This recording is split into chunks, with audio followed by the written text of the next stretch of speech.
Hi, and welcome to our third Hops and Harvest dinner with Miho Catering Company and the San Diego Brewers Guild. We've got Lost Abbey coming up, and they are introducing their new brand, Tiny Bubbles Orange Guava, in tonight's dinner. We'll have Adam and Tommy coming up in just a few minutes, but I just wanted to introduce myself. I'm Lindsay with Miho Catering Company. I hope you enjoy. We've been having a lot of fun creating them for you. We've got a couple more coming up in the pipeline. 2 weeks from now, October 23rd, we've got Pure Project. And then on November 7th, we've got Virgin Beer, and they are releasing their Capital of Craft annual beer that usually is released at the Guild Fest. But in place of the Guild Fest, we're doing this 5-course dinner series with Virgin and the Brewers Guild, and the special treat is we are teaming up with the Casbah to do a virtual concert. And because all of you loyal fans have already purchased one of these dinners and you're tuning in, I'm going to give you a little secret, and this is the first time I've said this out loud, but our two bands that we're featuring with the Casbah are the Low Volts and then Johnny Wagon and the Tennessee Suns. So that is November 7th. You buy the dinner, you get the free virtual concert. Tune in live. It's going to be a ton of fun. And then we're rounding it all out with a Friendsgiving Thanksgiving dinner with Carl Strauss the weekend before the actual Thanksgiving. So you can enjoy that with your fellow foodies and beer fans. Enjoy. We've got Tommy and Adam on deck to talk about the beers, and then we've got Juan and Ryan from the Miho team to talk a little bit about the beer pairing. Enjoy. We'll see you next time. Thank you.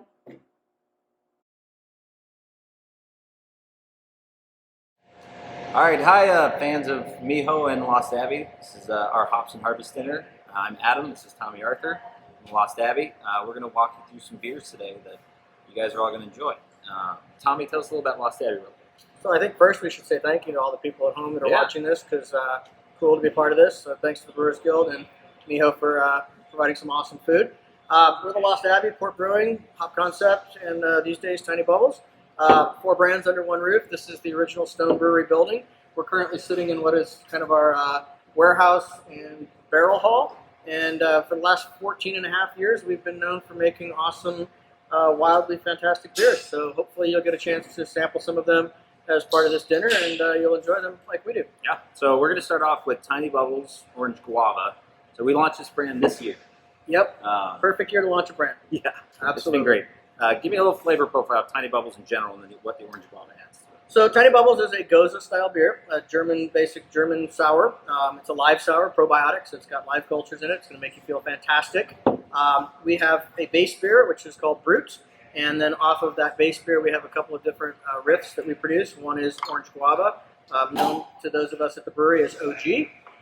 And in the upcoming weeks, there's going to be a new version, a lime and sea salt version that's coming out. But you can expect a very light and really refreshing beer. The Orange Guava has that just nice little citric kick from the blood orange and the guava working together to just kind of give you this overwhelming, what amounts to be like almost like a great summer beer, but since it's always summer in San Diego, just a perfect drinking beer. I think pairs probably with all kinds of lighter things, salads, fish, things like that. Pairing it with a tuna poke. Tuna poke, yeah. So a great beer with poke, fresh tuna flavor, a lot of acidity, nice, refreshing, kind of palate cleansing sort of thing.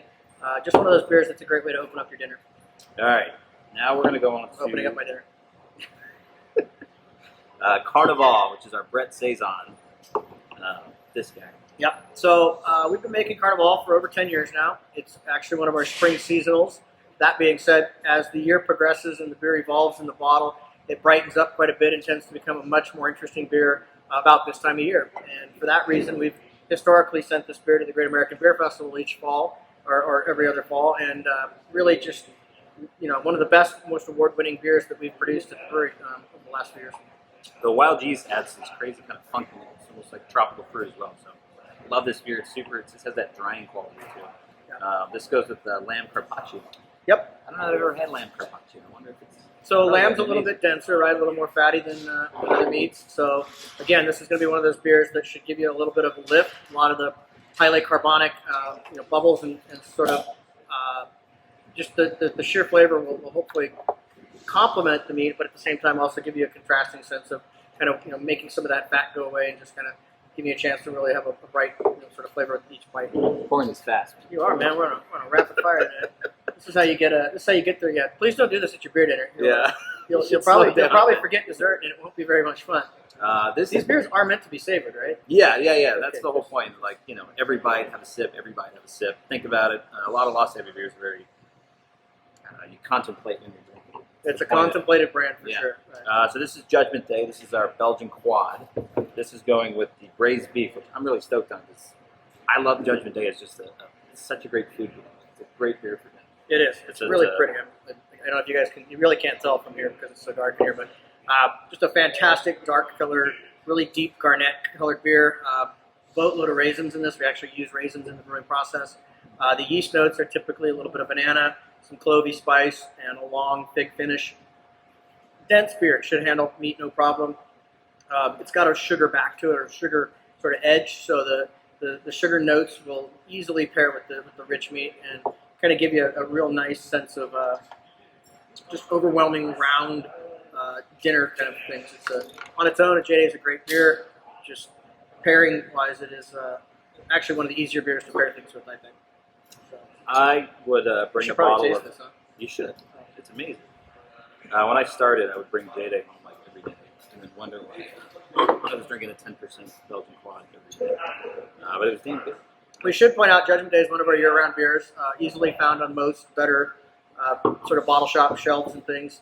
Fantastic price point. It's usually less than $10, $12 per bottle.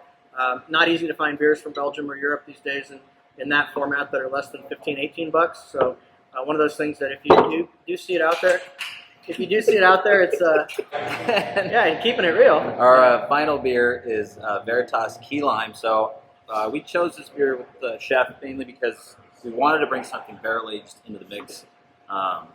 All of these beers are fresh beers that we consider, and this one sat about 12 months in French oak, spiked it with key lime and vanilla, and your inspiration was pretty much a key lime pie. Yeah, I thought, we'd gotten our hands on this really nice lime, and I said, let's tackle it from more of that pie angle, and let's bring some vanilla. We've been doing a bunch of different stouts and stuff with vanilla, and we also had a cherry beer, raspberry beer that has vanilla. So we've had some success with vanilla, and it just kind of works. The overall impression of this beer was meant to mimic the pie, so the lime, the vanilla, and then we chose some barrels that have a very woody note that's almost graham cracker cinnamon-like, and that was kind of the edge. So trying to integrate all those things together. But another one of these sour beers with just some crazy awesome acidity and a lot of levity, not a heavy beer at all. Yeah, I remember when you told me about the graham cracker part and the oak, and I was a little skeptical, and then I tried it, and I'm like, I don't know why I questioned Tommy. We're pretty good. Yeah. So I love this beer. I think that it's just super. It just has so many layers to it. I never was a key lime pie guy, but I am now. So. Yeah, I actually don't eat pie, so I just know it. I know what they're supposed to taste like. So I'm allergic to pie. Yeah, but this is a treat, really. These were beers that this is a beer we produced for our beer club, and this is not something that is generally available to the public. So we made it available to the guild as part of this exceptional program and platform. And I think that people at home will really enjoy having this beer as their kind of a takeaway beer or the last beer of the night. For the record, most of these beers will improve with age, so if you do end up seeing them on the shelves, go ahead and have no fear of buying them and understanding that having them in your cellar is a good thing. Cool. Well, that's all we got. Hope you guys enjoy your dinner, and because then the chef's gonna talk about all the food. Perfect. Yeah. Love it. Thanks, guys. Thanks again to San Diego Brewers Guild. Thanks to Miho. And thanks to you guys for helping us support the San Diego Brewers Guild. Cheers, guys. Cheers. Hi, everyone. My name is Juan Miron. I'm the co-founder of Miho Catering Company, along with my partner, Kevin Hope. And we just hit our 10-year anniversary this year. We're really excited to be a part of Hops and Harvest dinner, especially this one with Lost Abbey. This is Ryan Bullock. He's our culinary director and been with us for 6 out of the 10 years, which is pretty amazing. So like Juan said, I've been here for about 6 years now, and really excited for the dinner with Lost Abbey. One of my favorite breweries. Their beers are just so food friendly, very complex flavor profiles, and a lot of fun to pair with. Juan, why don't you tell them a little bit about Miho? Actually, when you were saying that about the beer, it reminded of how Miho started. Like 11 plus years ago, we were hosting these underground beer dinners at my home in North Park, and that's how Kevin and I met. And it was a creative outlet for us where we throw these 4 or 5 long hour dinners, more like a party and experience. Friends and family would come, and we would flip my home in North Park into this pop up with like tables and chairs and linens and everything. And we'd pair beers. And at that time, the craft beer scene was really starting to get a huge movement, but the good beer was really hard to find. I used to drive from North Park, Kevin and I, to Holiday Wine Cellar because that was one of the few shops where you can really get craft beer. And Lost Abbey was always one of the beers that we used a lot because, as Ryan said, they're very food friendly. They're complex. They have a lot of structure, and going up there and getting the bottles was always a special treat. So that's kind of how we got into food and creating these experiences around beverage and service. We met at a restaurant called The Linkery. We found out about the food truck movement happening in around 2009, and then we launched in 2010. Our goal was to bring handmade street style food to the people working in business park areas like UTC, Serrano Valley, Kearney Mesa, and we would do that. And then along the way, we started working with breweries and going to breweries on the weekends, doing beer dinner series with Ballast Point a while back at Home Brew Mart, and then cooking a lot with beer. And like I said, Lost Abbey was one of the beers that we cooked with a lot. Eventually, we transitioned to a full-scale catering company, which fell more like what we came from, which is creating bigger experiences around food, beverage, and service. And so we do weddings, we do corporate events, we do social gatherings, and it's all about bringing people together for us. And now with this current times, there's a great opportunity for us to continue doing that, along with our core, which is food, and then partnering with someone like Lost Abbey for this series is amazing, and getting it to people's homes is pretty special. So we're pretty excited about this series, and pretty excited about how this food's going to pair with the Lost Abbey beers, and Ryan will share a little bit more about that. All right, so for the first course, we've got a really great albacore poke. Riff on the classic. We're using Thai chilies and lots of tropical fruits, so guava, dragon fruit to pair well with the beer. And it's got cucumber, seaweed salad, a little charred green onion, so lots of complexity to go along with that great beer from Lost Abbey. So This one right here, look at that cool design. Shout out to Dylan who did this design. Pretty cool. Nice. Yeah. cool That's the box. first one. The box is awesome. Yeah. Very well made. We'll get notes here too. That's cool. You guys are gonna have your little stickers, your buttons. I love swag like that. Awesome. So the second course is a hay smoked lamb carpaccio, and that many people maybe are unfamiliar with that. So we're doing a harissa kind of Moroccan style marinade on the lamb, and we're using a lamb loin. So it's boneless, and then we're going to smoke it really low temperature for a long time and layered in with the hay. And what that's going to do is just impart some of that great like earthiness and into the lamb, and that'll play really well with the saison, I think. So really excited about that course. It's a technique that I really enjoy, but you don't really get the opportunity to do a lot. So stuff like this is a lot of fun for that reason. I think with the Brett's gonna get a little bit of a funk. Yeah. I like the hay, the smoking with the hay process. Nice. Yeah. What inspired that? Like why did you say, oh, I'm gonna smoke this with hay? I just thought like the kind of farmhouse ale, it plays into that, and obviously it's it's not like farm ale, but yeah. that haziness of the beer to go with the earthiness, and with the lamb, you got like the little gaminess of the lamb too. Wow. So just a little more diverse. Nice. That's a good one.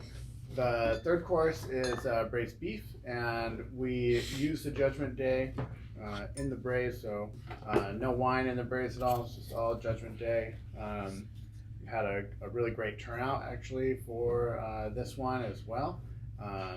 Over 80 orders, so we got to use 10 bottles of the Judgment Day in about 70 pounds of beef, so a lot of fun. We're doing big braises like that.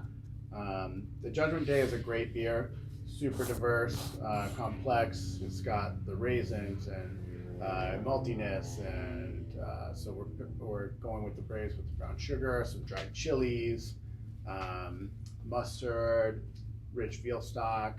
Really like pair up that richness and complex flavors there. I think it's going to live up really well to a quad.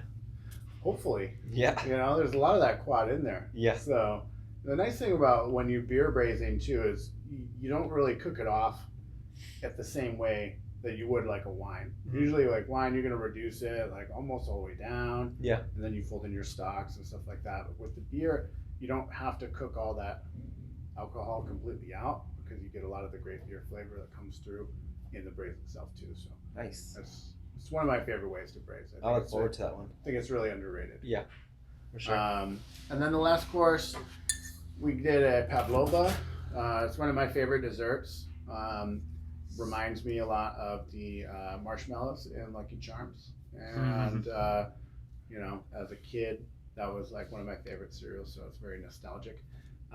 So we're doing a line Pavlova, passion fruit cream, blackberries. So you've got this great balance of sweetness, tartness, the texture from the Pavlova itself, and they're very dry. So it's great when you have the beer with it as well. Be able to, counter it like that. This is quite a treat. It's oak. It's aged in oak barrels. It says it has a graham cracker like notes. I remember when we tasted it up there, it was great, and everyone, especially Adam, was super welcoming at the tasting room. I think we went there like 6 weeks ago, and this was one that really stood out for us, and we thought it wouldn't be a possibility just because it's such a limited release, but this is a really special occasion. He thought it would be a great way for us to share that with everyone. Same thing with like the Tiny Bubbles, which kind of recently came out. I'm really excited for all the beers and for you guys to taste it at home with the food. And we'll be sending out a survey. And if you guys want to provide us some feedback so we can continue, bettering the experience for you guys, we'd love that. So, yeah. Thanks, everybody. Yeah, so make sure you enjoy this. How could you not? And cheers.